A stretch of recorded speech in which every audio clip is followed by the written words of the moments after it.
Nahihirapan ka bang magsalita sa harap ng tao? Pawis ang kamay, nanginginig ang tuhod, parang mawawala ka sa ulirat. Don't worry, hindi ka nag-iisa. Pero may solusyon tayo dyan.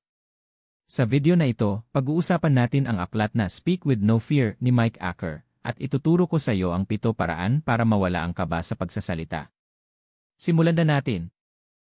Ang public speaking ay isa sa pinakakinatatakutan ng karamihan.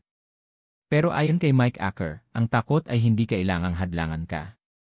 Ang totoo, maaari mo itong gamitin bilang puwersa para mas maging mahusay ka. Ang kailangan mo lang ay kaalaman at practice.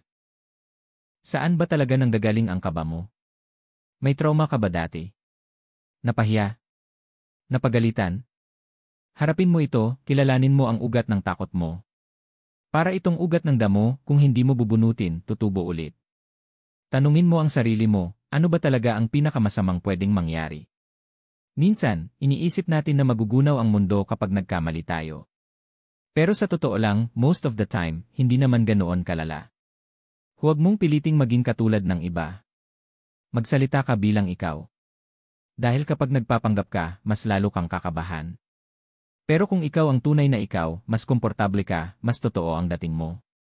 Hindi sapat ang basta practice lang. Dapat may direksyon. Practice ka sa harap ng salamin. I-record mo ang sarili mo. Mag-practice sa kaibigan mo.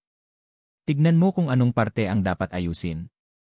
Kahit maraming tao sa audience, isipin mo na para ka lang nakikipag-usap sa isang kaibigan. Mag-focus ka sa isa. Para mas personal, mas natural, at hindi overwhelming. Ang public speaking ay hindi tungkol sa iyo, kundi sa audience. Itigil ang pag-iisip kung ano ang itsura mo o kung ano ang sasabihin nila. Ang mahalaga, may naibabahagi ka, may natutunan sila. Hindi mawawala agad ang kaba. Pero pwede mo itong gamitin, gawing energy. Gawing puwersa para mas maging buhay at mas dynamic ka sa harap ng audience.